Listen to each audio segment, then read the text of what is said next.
আসলে আমরা রাজনীতির নামে সময়টা পার হওয়ার পর অনেক কথা বলি, কিন্তু সময় যেটা পার হয়ে যায় সেটা তো আর ফেরত আসে না।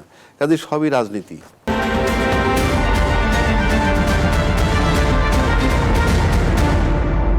দীর্ঘ ১.৫ দশক পর বাংলাদেশে বইছে নির্বাচনী হাওয়া। তবে এবারের লড়াইয়ের প্রেক্ষাপট সম্পূর্ণ ভিন্ন। এক সময়ের রাজপথের সাথী, দীর্ঘ সময়ের জোটসঙ্গী, কিন্তু রাজনীতির দাবার চালে আজ তারা মুখোমুখি। নির্বাচনের প্রাক্কালে তারেক রহমানের একটি সাক্ষাৎকার ওলট পালট করে দিয়েছে দীর্ঘদিনের চেনা সমীকরণ। বার্তা সংস্থা রয়টার্সকে তিনি স্পষ্ট জানিয়ে দিয়েছেন, জামায়াতের সাথে কোনো ঐক্য সরকার নয়। তারেক রহমানের এমন সিদ্ধান্তের পেছনে কি কারণ? এটা কি গণতন্ত্রের স্বার্থে শক্তিশালী বিরোধী দল পাওয়ার আকুতি, নাকি একক ক্ষমতার পূর্ণ নিয়ন্ত্রণের লড়াই? তবে কি ১২ ফেব্রুয়ারির মহাযুদ্ধে ভাঙতে চলেছে পুরনো সব জোটের অঙ্ক? ক্ষমতার মসনদ কি ভাগাভাগি হবে, নাকি নতুন অধ্যায় শুরু হবে বাংলাদেশে? এসব প্রশ্নের উত্তর খুঁজবো আজ। আমাদের আজকের আলোচনার বিষয় ঐক্য নয়, একক সরকার। দর্শক, আমি ফারনাজ জয়ী, সবাইকে আমন্ত্রণ জানিয়ে শুরু করছি নিউজ 24 এর নিয়মিত আয়োজন জনতন্ত্র গণতন্ত্র। নিবেদন করছে আরআই সিল স্টিল। আজকের আলোচনা এগিয়ে নিতে স্টুডিওতে আমার সঙ্গে যুক্ত হবেন দুজন অতিথি। চলুন এ পর্যায়ে পরিচিত হই। আছেন অ্যাডভোকেট আবু হেনা রাজ্জাকি, আইনজীবী, সুপ্রিম কোর্ট। সেই সঙ্গে আরও আছেন মাহবুব আজিজ, সিনিয়র সাংবাদিক। দুজনকে আমন্ত্রণ জানাচ্ছি আজকের আলোচনায়। জনাব মাহবুব আজিজ, আপনাকে দিয়ে আলোচনাটা শুরু করি। যেমনটি তারেক রহমানের রয়টার্সের সাক্ষাৎকার নিয়ে বলছিলাম, আমরা তো দেখেছি ২০০১ থেকে ৬ মেয়াদে বিএনপি জামায়াত জোট সরকার গঠন করেছিল। এবার তারেক রহমান সুনির্দিষ্টভাবে জানিয়ে দিলেন যে জামায়াতকে বাদ দিয়ে তারা সরকার গঠন করবেন যদি তারা জনগণের ভোটে নির্বাচিত হন। রয়টার্সকে দিয়ে সাক্ষাৎকারে তারেক রহমান যে বলেছেন যে প্রতিপক্ষের সঙ্গে সরকার গঠন করলে বিরোধী দল কে হবে, এই যুক্তি কি গণতন্ত্রকে শক্তিশালী করার সদিচ্ছা, নাকি আন্তর্জাতিক মহলের কাছে জামায়াত মুক্ত প্রতিচ্ছবি তৈরির চেষ্টা? জি, ধন্যবাদ, শুভেচ্ছা। আপনি যেই প্রসঙ্গটি বললেন, মন্তব্য করলেন যে প্রতিপক্ষের সঙ্গে এই যে বিরোধ এবং সেটাকে কিভাবে তিনি দেখছেন তারেক রহমান, এটা আমরা কয়েকভাবে বিশ্লেষণ করতে পারি। এক নম্বর, যে বিএনপি যেই পর্যায়ে এখন আছে বর্তমানে, আওয়ামী লীগবিহীন যে রাজনীতি এবং নির্বাচনের আগে একেবারে ঘাড়ের কাছে নিঃশ্বাস ফেলছে আসলে জামাত।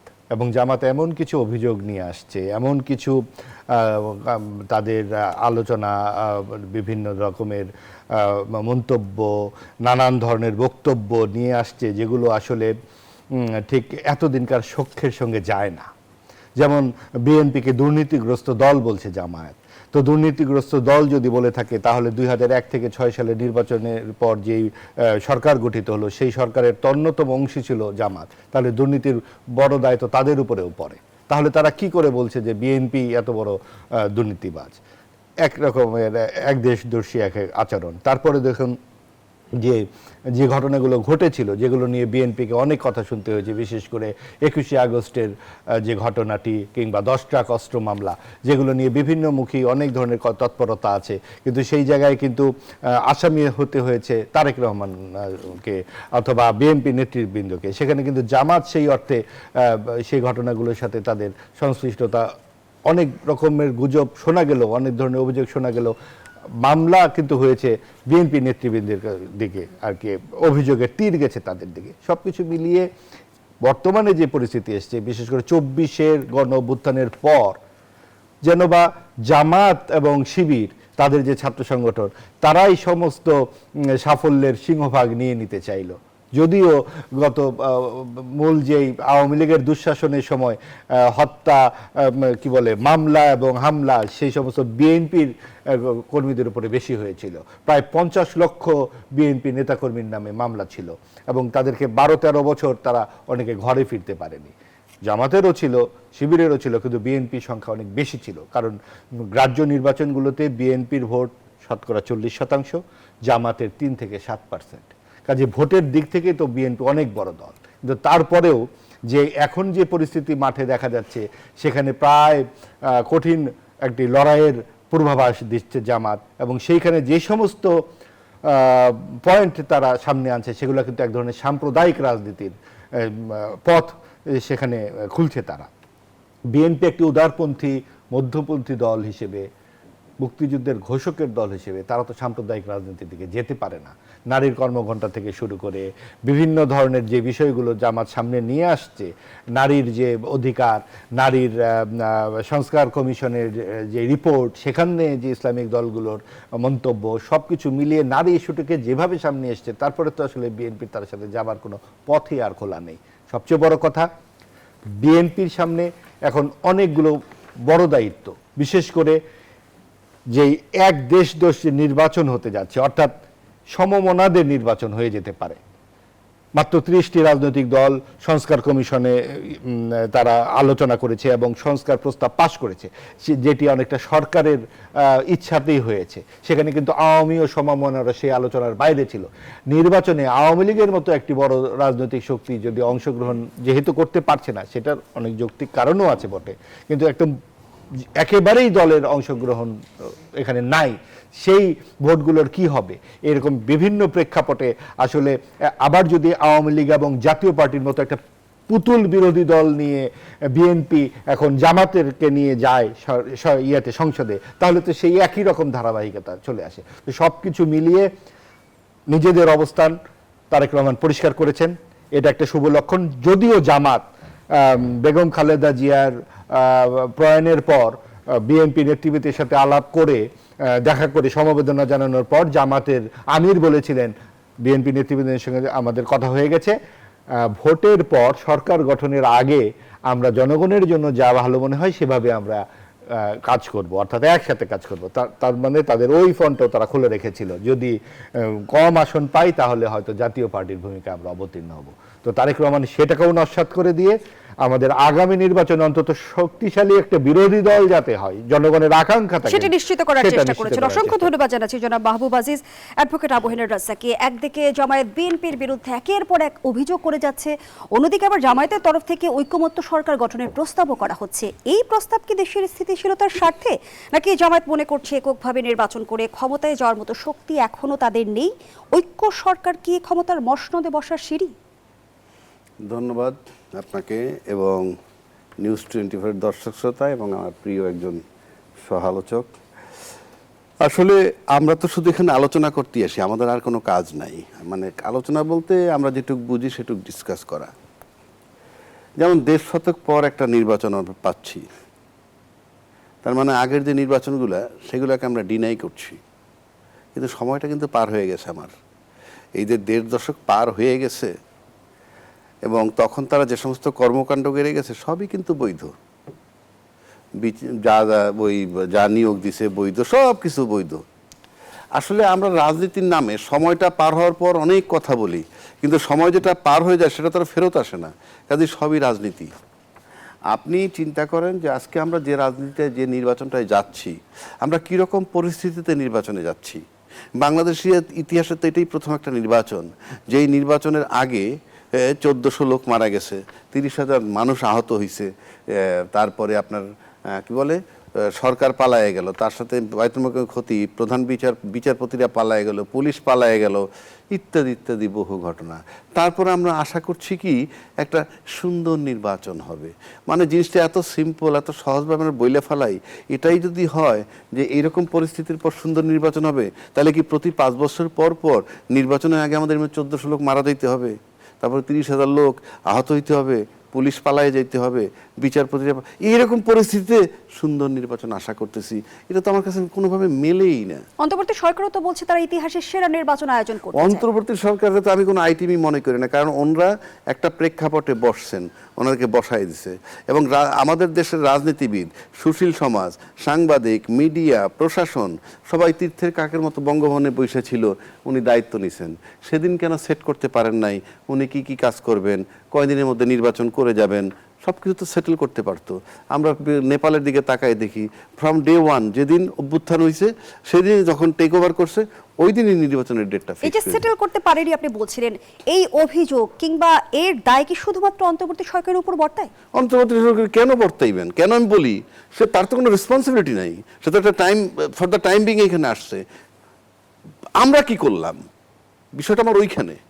যেমন ভাই বললেন হত্যা মামলা বা অন্যান্য মামলা বিএনপির বিরুদ্ধে সবচেয়ে বেশি হয়েছে, আই ডু অ্যাডমিট যে ঠিক আছে তাদের বিরুদ্ধে সবচেয়ে বেশি হয়েছে, তার মানে আওয়ামী লীগের সময় সবচেয়ে বেশি নির্যাতিত তারা হয়েছে, সবচেয়ে বেশি নির্যাতিত তারা হয়েছে।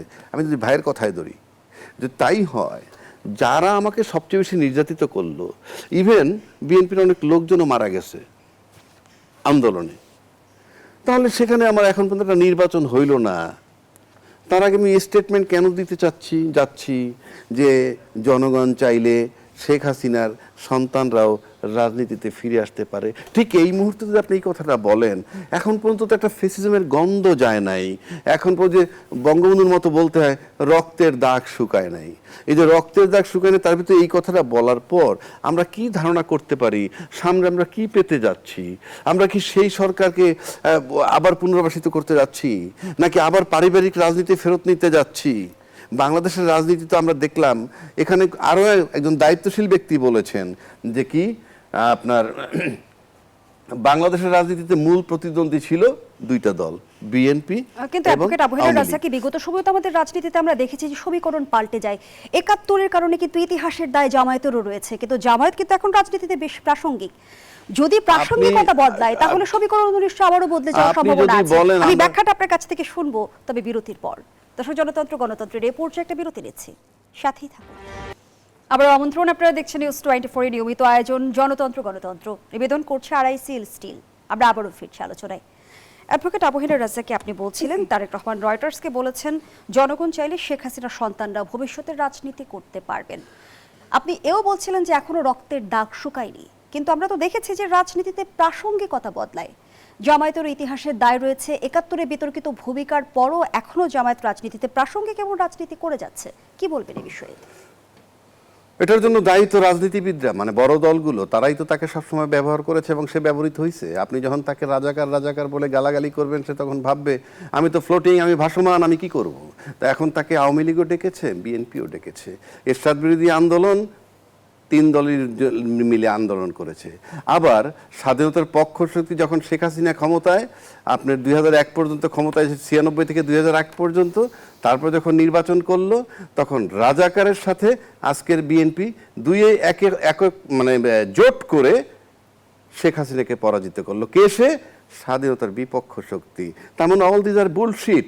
এখানে যে স্লোগানগুলো আমরা দিচ্ছি, স্বাধীনতার পক্ষ শক্তি বিপক্ষ শক্তি, এর মানুষকে ধোকা দেওয়া। তা না হলে আপনি স্বাধীনতার বিপক্ষ শক্তিকে সাথে নিয়ে আপনি যখন স্বাধীনতার পক্ষ শক্তিকে পরাজিত করেন, তারপরে বলবেন প্রাসঙ্গিকতা, তাহলে তো এই যে 24-এর আন্দোলনে যে লোকগুলা মারা গেল, সেটাও প্রাসঙ্গিক রাজনীতির জন্য। সামনের বছর মানে 5 বছর পর যদি হয় আবার প্রাসঙ্গিক, তারপর আমরা ভুলে যাব রাজনীতির নামে। এটা কোনো কথা হইল নাকি? আপনি যাকে রাজাকার ইজ ফর অলওয়েজ রাজাকার, আপনি তার সাথে কতক্ষণ মিশবেন তখন ঘ্রাণ পাবেন, যখন লাগবে না তখন গন্ধ পাবেন। এটা তো কোনো থিওরি হইতে পারে না, এটা তো আপনি করতে পারবেন না। অ্যাটলিস্ট রাজাকার যাদেরকে বলবেন তাদের সাথে তো আপনি মিশতে পারেন নিশ্চয়ই না। অবগত আছেন, সাম্প্রতিক সময়ে ভারতীয় গণমাধ্যম দ্য উইকের এক সাক্ষাৎকারে জামায়াতের আমির বলেছেন তারা এখন প্রগতিশীল মধ্যপন্থী ইসলামিক দল। সেটা অন্য আসলে কথা। আদর্শের পরিবর্তন নাকি আসলে নির্বাচনী সেটা তো কৌশল? অন্য কথা। সেটা হইলো যে আপনি রাজাকার তারে বলতেছেন, তারা নারী বিদ্বেষী বলতেছেন, সবই ঠিক আছে, বলতেছেন নারী বিদ্বেষী। ওই কিছুদিন আগে একটা তার হ্যাক হয়েছিল, তারপরে কি আজে বাজে কথা বলছে নারী সম্পর্কে, সবই আসছে, ভালো কথা। কিন্তু প্রশ্ন হচ্ছে যে আমরা যে কথায় কথায় বলে ফেলি, তার এই যে নারীর কথা বলতেছে, আমরা নারী বিদ্বেষী জামাত ফর এক্সাম্পল। আচ্ছা, আমরা গত 53-54 বছর যাবত এই দেশটা তারা পরিচালনা করতেছে, চালাচ্ছে। তারা থেকে তো রাজাকার জামাত তো কখনো এককভাবে ক্ষমতায় ছিল না এই দেশটা চালানোর ক্ষেত্রে। এই যে এককভাবে ছিল না, তাতে আমরা কি পাইছি নারীদের পক্ষে? আমরা কি একজন প্রধান বিচারপতি পাইছি, একজন সেনাপ্রধান পাইছি, একজন পুলিশের আইজিপির নারী পাইছি? আদৌ তো পাইনি। এখন আপনি সমস্ত মিডিয়াগুলো দেখেন তো, কতজন সিইও আছে, কয়টা পত্রিকার সম্পাদক আছে, যেটা আছে হয় স্বামী সূত্রে পত্রিকার মালিক হয়েছে অথবা বাবার সূত্রে গিয়ে পত্রিকার সম্পাদক হয়েছে। কিন্তু দীর্ঘ কয়েক দশক তো শীর্ষ নেতৃত্বে নারী ছিল। শীর্ষ নেতৃত্বে নারী ছিল কি নেতৃত্ব করে আন্দোলন করে আসছে, বাপের পরে পাইছে, স্বামীর পরে পাইছে, এটা তো ওয়ারিশ সূত্রে প্রাপ্ত। আপনি মাঠ কর্মী হিসাবে আস্তে আস্তে কে হয়ে গেছেন একেবারে প্রধান। আমি তো বললাম কয়জন মানে একজন চিফ জাস্টিস হয়েছে কিনা, একজন সেনাপ্রধান হয়েছে কিনা, এখন পর্যন্ত একজন প্রধান বিচারপতি হয়েছে কিনা নারী তো নাই। বাংলাদেশের রাজনীতি নারীকে কতটা আসলে অনুকূল পরিবেশ দিতে পেরেছে? তো সেটাই বলেন আপনি, তার জামাতকে টানেন কেন? আমরা কি দিলাম 53 বছরে? এখানে তো জামাতের মতো নারী বিদ্বেষী কেউ ছিল না, তাহলে হইল না কেন? সুতরাং এগুলো হইলো কি, কেন আমি বলি জামাতের বিরুদ্ধে করতেই পারে। আমিও তো জামাতকে ভোট দিব না, আপনি দিবেন না আমি চ্যালেঞ্জ করছি, উনি দিবেন আমি চ্যালেঞ্জ করছি, কিন্তু মূল বিষয়টা কোথায়? আমার ভোটার মাহবুব আজিজের ভোট আমি বলছি মূল বিষয়টা হলো অন্য জায়গায়। মূল বিষয়টা হলো আপনি জামাত দুর্নীতি করবে, জামাত বিদেশে টাকা পাচার করবে, জামাত মাদক ব্যবসা করবে, তারপরে জামাত কি বলে খুন রাহাজানি করবে, জামাত ধর্ষণের সেঞ্চুরি করবে। এই যে বিষয়গুলা, জামাত আসলে দুর্নীতি আমলাদেরকে ক্ষতিগ্রস্ত করবে, এই যে বিষয়গুলা জামাতের ব্যাপারে এইগুলা কেউ বলে যে দুর্নীতি করবে, মাদকের ব্যবসা করবে ইত্যাদি, কিন্তু বলে কি নারী বিদ্বেষী। জামাতকে এককভাবে ক্ষমতায় দেখার সুযোগ কি হয়েছে জনগণের? হয় নাই তো, তার না হইলে আপনি বলেন কিভাবে? 2 নম্বর, এটা বললে মানুষ আমাকে বলবে কি আমি জামাত করি, আমি আর্গুমেন্ট করতেছি। অর্থাৎ জামাত আসলে যেটা হবে, যাদের ভয়ের কারণ টাকা পাচার বন্ধ হবে, দুর্নীতি বন্ধ হবে, এইটাকে আড়াল করার জন্য নারীকুলের উপর দিয়ে চালাই দিচ্ছে, ভিতরে তাদের ভয় ওইটা, এবং এইটা প্রকাশ করে না, প্রকাশ করলে তারা আতঙ্কিত। রাজনৈতিক কৌশল হিসেবে দেখছেন এগুলোকে, রাজনৈতিক একটা বয়ান তৈরি করছে নারী বিদ্বেষী, নারী বিদ্বেষী।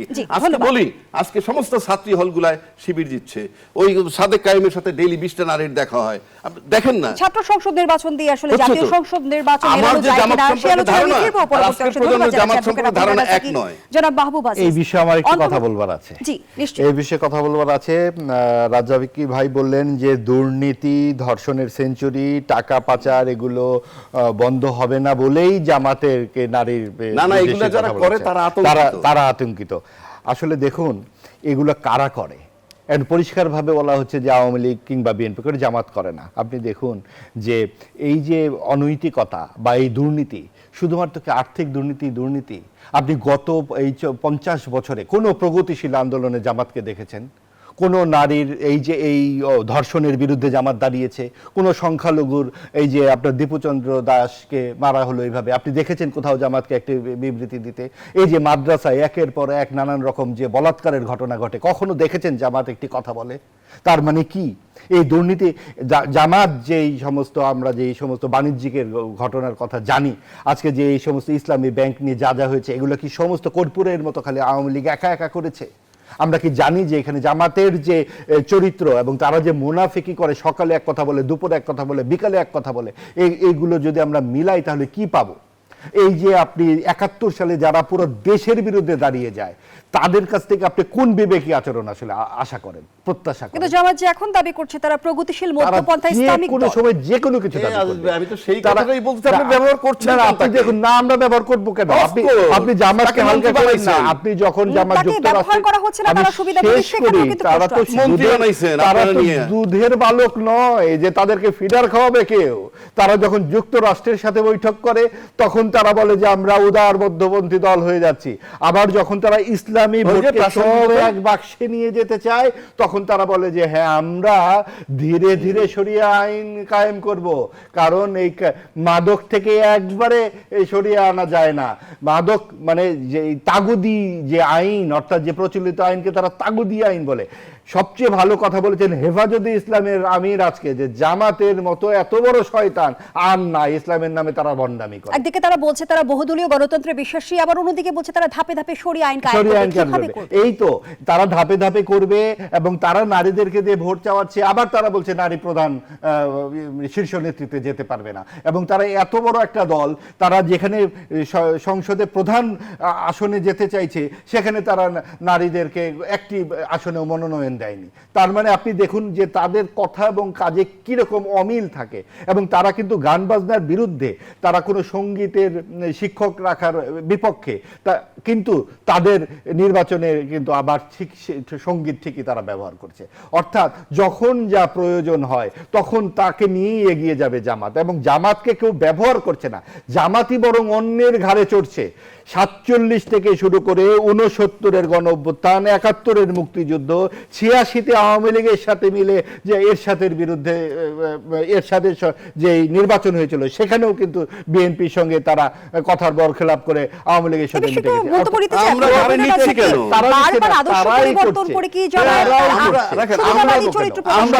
আমরা তাকে ঘাড়ে নিচ্ছি কেন? আপনি যে বললেন যে সুনির্দিষ্টভাবে বলেন কারা ঘাড়ে নিচ্ছে? সব রাজনৈতিক দল ঘাড়ে নিচ্ছে। জামাত আসলে এই হবে, আর দেখেন জামাত আসলে এই হবে, আমরা ডিবেট করছি না কেন? জামাত আসলে এই হবে, আর যারা ছিলেন তারা করছেন কি? মানে যারা ছিলেন তারা করলেন কি গত 53 বছর? বললেন নারীকে আমির বানাবে না, পরিষ্কার বলে দিয়েছে আমি নারীকে আমির বানাবো না, এটা তো ক্লিয়ার। এখন পরিষ্কার করে যদি আপনি বলেন যে না, রাজনীতি ভাই এই প্রশ্নটার উত্তর দেন, পরিষ্কার করে যদি আপনারা এই প্রশ্নটার উত্তর দেন, এটা তো প্রাসঙ্গিক। না প্রাসঙ্গিক তো বলছি, এটা মেনে যে জামাত করবে এটা মেনে জামাত করার কিছু নাই, এটা তো আমি আর আপনি বলবো না, এটা গণতান্ত্রিক দেশ। আপনারা রাজনীতি আপনি বারবার বলছেন সবাই জামায়াতকে ব্যবহার করছে, জামায়াত কি তাহলে তুরুপের তাস? কোথায় জামাত হলে তুরুপের তাস? কেমন জানেন, যখন বিএনপি আর আওয়ামী লীগ প্রতিদ্বন্দ্বিতা করে তখন জামাত যেদিকে যায় তারা উইন করে। তাহলে কি রাজনৈতিক দলগুলো জামায়াত কার্ড খেলে? নো আইডিওলজি, রাজনৈতিক দলের কোনো আইডিওলজি নাই, কোনো আদর্শ নাই। তো আছে আইডিওলজি। আপনি জামাতকে ব্যবহার করছেন কেন? সবচেয়ে বড় আইডিওলজি হচ্ছে এই যে উনি কিন্তু বলেছেন এই ফাঁকে যখন আওয়ামী লীগ বিএনপি সংঘর্ষ মুখর হয়, তার মানে আওয়ামী লীগকে যখন বাদ দেওয়া হলো, বাদ দিয়ে এখন জামাতকে বড় করে এই যে দেখানো, এটাই হচ্ছে সেই সিরিয়া, লিবিয়া, ইয়েমেন, সব কাল্পনিক, পাকিস্তান, সব আফগানিস্তান, কাল্পনিক। এই দিকে যাওয়ার যে এটা তো খুবই একটা আন্তর্জাতিক ষড়যন্ত্র। আমরা যদি এই কথা বলি তখন কি হবে, কি দাঁড়াবে? আপনি এই যে ভূ রাজনীতির যে প্রসঙ্গটা আমরা কথা বলি বারবার, এই যে আজকে আপনি বন্দর নিয়ে এত কথাবার্তা হচ্ছে, নির্বাচনের আছে 3 দিন, সরকার দেখে ভূ রাজনীতির বিষয়ে আমার আরো বেশ কিছু প্রশ্ন আছে। যারা বাবু আজিজ, বিরতি নিয়ে আমি আপনার কাছে ফিরছি। দর্শক, জনতন্ত্র গণতন্ত্রের এই পর্যায়ে আবারও বিরতি নিচ্ছি, সাথেই থাকুন। ফিরে এলাম, দেখছেন জনতন্ত্র গণতন্ত্র। আমরা আবারও ফিরছি আলোচনায়। মাহবুব আজিজ, অ্যাডভোকেট আবু হেনা রাজ্জাকি, দুজনের কাছে একটি অভিন্ন প্রসঙ্গে প্রশ্ন রাখতে চাই। অন্তর্বর্তী সরকার শেষ সময়ে আপনারা জানেন বেশ কয়েকটি বড় ধরনের চুক্তি সম্পাদন করেছে। আমি যদি দু একটি তুলে ধরি, জাপানের সাথে প্রতিরক্ষা চুক্তি সই করেছে, যুক্তরাষ্ট্রের সঙ্গে বাণিজ্য চুক্তি, চট্টগ্রাম বন্দর বিদেশিদের হাতে দেয়া। শেষ সময়ে সরকারের এই তড়িঘড়ি বড় বড় চুক্তিগুলো সই করা কি আন্তর্জাতিক চাপের ফল? ভূ রাজনীতিতে এর গুরুত্ব কতটুকু? মাহবুব আজিজ। জি, দেখুন, যে সরকারের আসলে যেই সমস্ত তৎপরতা আমরা শুরু থেকে দেখলাম গত 18 মাসে, তাতে কিন্তু আমাদের নানান রকম আপত্তি আমরা বারবারই জানিয়েছি বিভিন্ন মহল থেকেই, বিশেষ করে যারা বিশ্লেষণ করছেন এই যে সরকারের অদক্ষতা এবং এই তৎপরতাগুলো অনেক রকম সন্দেহেরই আপনাদের এখানে তৈরি করেছে। বিশেষ করে আপনার দেখুন যে মুক্তিযুদ্ধের ভাস্কর্য ভাঙা, ইতিহাস বিকৃতি, নানান রকমের যে সমস্ত বিষয়গুলো এসে সাম্প্রদায়িক শক্তির যে উত্থান, এই সমস্ত ব্যাপারগুলোতে সরকারের উদাসীনতা, নির্বিকারত্ব যেমন প্রশ্নের তৈরি করে, একই সাথে এই যে নির্বাচনের ঠিক আগে এই ধরনের তৎপরতা এবং চট্টগ্রাম বন্দরে যা হচ্ছে একেবারে ধর্মঘট এবং নানান রকম পারস্পরিক কথাবার্তা, এবং একটা আমাদের একটি এরকম একটা উন্নয়নশীল দেশে এত বড় একটি সম্পদ কেন এই সরকারকে চুক্তি করতে হবে? রাজনৈতিক সরকার কেন আসবে না? আমি সিম্পল বলি আপনাকে, আপনি 3টে চুক্তির কথা বলছেন, বাণিজ্য চুক্তি, সামরিক চুক্তি, পোর্ট নিয়ে চুক্তি। এই সরকার কেন করছে? প্রথম আপনাকে বুঝতে হবে এই সরকারটা কি সরকার। এই সরকারটা তত্ত্বাবধায়ক সরকার না, অন্তর্বর্তীকালীন সরকার। এই সরকারটা কি, একজন সরকার চলে গেছেন আর একটা সরকার আসবে, এর মাঝখানে উনি পূর্ণাঙ্গ সরকার, প্রতি মুহূর্তে পূর্ণাঙ্গ সরকার। সেটা ভিন্ন কথা, পূর্ণাঙ্গ সরকার যেটা করে সেটাই করছে এবং সরকারের আকাঙ্ক্ষাটাকে তারা নষ্ট করে। তবে শুরুতে আপনি বলেছিলেন যে অন্তর্বর্তী সরকারের ম্যান্ডেট ঠিক হয়নি যে তারা কি কি করবে আর কি কি করবে না। সেটা রাজনীতিবিদরা দিতে পারেন নাই ওই দিন বঙ্গভবনে, আমি সেটা বলেছি। কিন্তু উনি পূর্ণাঙ্গ সরকার, আমি আবারও বলছি উনি পূর্ণাঙ্গ সরকার। উনি পূর্ণাঙ্গ সরকার যেভাবে কাজ করে ঠিক সেইভাবে। 5 দিন আগে কেউ এই বন্দর চুক্তি দেয়, কোন রাজনৈতিক সরকারও তো তা করে। রাজনৈতিক সরকার পারবে কি পারবে সেটা, উনি পূর্ণাঙ্গ সরকার। আমি আবারও বলছি সমালোচকরা তো ম্যান্ডেট নিয়ে সমালোচনা করবেই। আপনি তো পারেন নাই বঙ্গভবনে তাকে কাজ বাধ্য করে দিতে যে আপনি এইটুক করে এই করে চলে যাবেন, পারেননি। পূর্ণাঙ্গ তাদের বিবেচনার উপরে মানুষের আস্থা ছিল। রাখেন, তাদের বিবেচনা কি, তারাই টাইম দিচ্ছে, তারা তো গণতন্ত্রের একটা তারাই টাইম দিচ্ছে আমরা চলে যাব। জুনের 30 জুন 2026 মধ্যে চলে যাবে, এই টাইম কারা দিছে? এই সরকার। রাজনীতিবিদরা আদায় করতে পারেনি। আমি আবারও বলছি, সে যাওয়ার পূর্ব পর্যন্ত যা করবে। আমাকে একটু 30 সেকেন্ড সময় দেন ভাই। এটি ফাইনাল। সেটা হচ্ছে যে একেবারেই এটার কোনো যুক্তিহীন কথা। ভাই আমাকে একটু বলতে দেন যে গণ অভ্যুত্থান যে হলো 24-এর গণ অভ্যুত্থান, এটা তো আকাঙ্ক্ষা ছিল একটা, এটা তো একটা ফুল খেলা নয়, এটা তো একটা মানে যা খুশি তা ঘটেনি। তো এখানে 15 বছর ধরে একটা দুঃশাসন হয়েছে, সেখানে মানুষ রক্ত দিয়েছে, রক্ত দিয়ে একটি সরকার এসেছে। সেই সরকারের কাছে প্রথম দাবিটাই ছিল গণতন্ত্র এবং জবাবদিহিতা। সেইগুলা বাদ দিয়ে দেশ আপনারা বিক্রি করে দিবে। দুলাইন মন্তব্য নিয়ে শেষ করব। দুলাইন মন্তব্য, এইটা আমি আবারও বলছি, উনি নতুন সরকার আসবে, তার কাছে ক্ষমতা হস্তান্তর করে দিয়ে চলে যাবেন।